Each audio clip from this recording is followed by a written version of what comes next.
Reka tubaramutse nshuti bakunzi bacu muzindutse muduteze yombi aho muri mu bice bitandukanye turabaramukije tubifuriza igitondo cyiza tubifuriza kuzindukana amahoro n'imigisha by'Uwiteka aho muri mu bice bigiye bitandukanye turi mu gitondo cyo kuri uyu wa kane itariki 24 z'ukwezi kwa karindwi umwaka w'ibihumbi 2025. Iki gitondo tuzindukanye update, iki gitondo tuzindukanye amakuru menshi n'amakuru tugiye guhera ku mirwano karabutaka, imirwano rukokoma yongeye kumvikana ku musozi wa Katoboto, ni imirwano yongeye kumvikanamo kurasana gukomeye cyane. Ingabo za Congo FARDC abawazarendo bongeye kugaba ibitero bikomeye cyane ku birindiro bya M23 ahitwa Katoboto, ahitwa Luke, harimo kumvikana kurasana gukomeye cyane. Urugamba rwongeye kuba urugamba, nyamara imirwano irimo iraba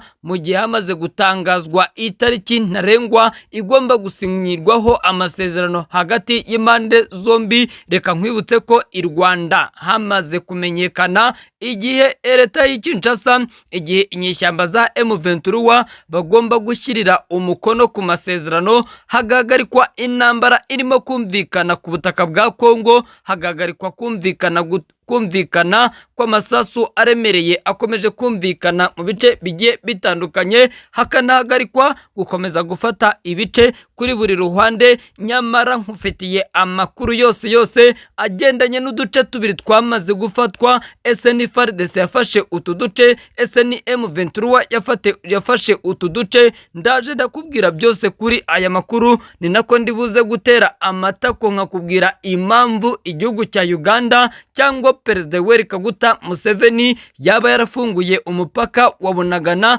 agafungura umupaka wa Shasha, nyamara Perezida Felix Antoine Tshisekedi yari yaramusabye ibintu bikomeye cyane, yari yaramusabye ibintu biremereye. Ni nako turi buze kukubwira ukuntu Dr Edouard Ngirente wari minisitiri w'intebe w'u Rwanda yamaze gusimbuzwa. Ese ninde wamusimbuye? Aya makuru yose ugomba kuyamenyera ahangaha. Icyo nkusaba ni ugutera amatako ubundi tukibanira, nkagusaba gukanda ijambo subscribe, ugakanda like, share ndetse na comment, ubundi amakuru yose ukayakurikirana 5 kuri 5, ubundi amakuru yose ukayamenya nkuko nebasezeranyije. Aha niho honyine ugomba gukura ukuri kw'amakuru yose akomeje kuvugwa hirya no hino, twibanze mu karere k'ibiyaga bigari. Noneho ku butaka bwa Repubulika Iharanira Demokarasi ya Congo, inyeshyamba za M23 igisirikare cya Congo FARDC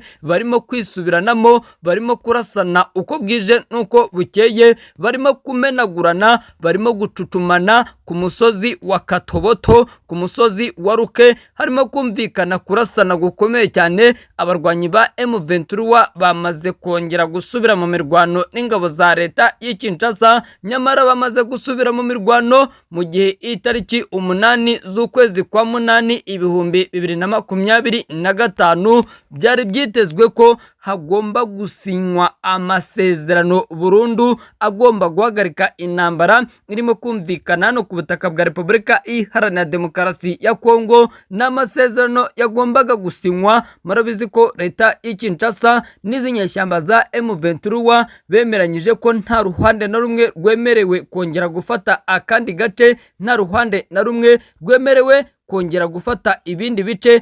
Ariko ubu inyeshyamba za M23 zamaze gufata imisozi igera kuri 2. Ni nayo mpamvu uwitwa General Sultani Makenga, umugaba mukuru w'intare za Sarambwe, magingo ayangaya ari ahitwa Ibukavu, yizize muri uyu mujyi, arashaka gufasha abarwanyi be kwataka bagafata umujyi wa Uvira. Magingo ayangaya urimo ingabo nyinshi z'u Burundi, urimo abasirikare benshi bo kwa Perezida Ndayishimiye Evariste. Nyamara kurasana kwa M23 kurimo kuraba mu gihe igihugu cya Uganda, igihugu cya Repubulika ya Demokarasi ya Congo bakomeje kurebana y'ingwe bitewe nuko umugaba mukuru w'ingabo za Uganda akaba perezida w'iki gihugu, Perezida Yoweri Kaguta Museveni, yafashe umwanzuro wo gufungura umupaka wa Shasha, afata umwanzuro wo gufungura umupaka wa Bunagana, ibice byose bigenzurwa na M23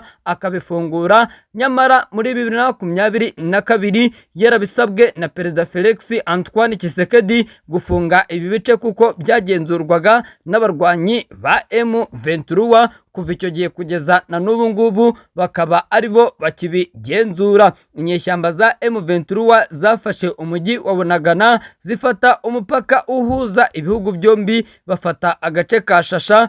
Perezida Yoweri Kaguta Museveni yamaze gufata icyemezo gikomeye cyane, afungura uyu mupaka, agaragaza ko abaturage kuba barahombeye mu kuba izi nyeshyamba za M23 zarafashe uyu mupaka nta kintu na kimwe bigeze bibagiraho ingaruka. Agaragaza ko kuba uyu mupaka wafungurwa bigiye kongera gukurura ubuhahirane hagati y'ibihugu byombi, ibintu byari bimaze imyaka irenga 3 bitarimo kuba, ibintu byari bimaze igihe kirekire bitarimo kuba. Perezida Yoweri Kaguta Museveni mu butumwa bwe yatangaje, yavuze ko mu gitondo cyo ku itariki 10 Nyakanga umupaka wa Bunagana n'umupaka wa Shasha wafunguwe ku mugaragaro n'abayobozi bahagarariye igihugu cya Uganda ndetse no ku ruhande rwa M23. Yavuze ko kuba umupaka wa Shasha n'uwa Bunagana byarafunguwe bigiye kongera kugira uruhare mu ihererekana ry'ibikorwa bitandukanye, by'umwihariko amafaranga ndetse no kugura ibintu bigiye bitandukanye, haba ku butaka bwa Kongo ndetse no ku butaka bw'igihugu cya Uganda. Mu bayishimiye gufungurwa k'uyu mupaka harimo abaturage bayuturiye, bakomeje kugenda bagaragariza Perezida Yoweri Kaguta Museveni ibyishimo bidasanzwe bitewe n'igikorwa gikomeye cyane yabakoreye. Nyamara ku butaka bwa Uganda no ku butaka bwa Repubulika ya Demokarasi ya Kongo hakomeje kugaragara gutongana gukomeye cyane, hakomeje kugaragara impinduka zidasanzwe, by'umwihariko hashakishwa icyatuma ikibazo cy'intambara iri muri uburasirazuba bwa Kongo ihagarikwa igashyirwaho akadomo. Tugarutse ku butaka bw'u Rwanda, Perezida Paul Kagame kuri uyu wa gatatu itariki 23 Nyakanga yakuye Dr Edward Ngirente ku mwanya wa Minisitiri w'Intebe, amusimbuza Nsengiyumva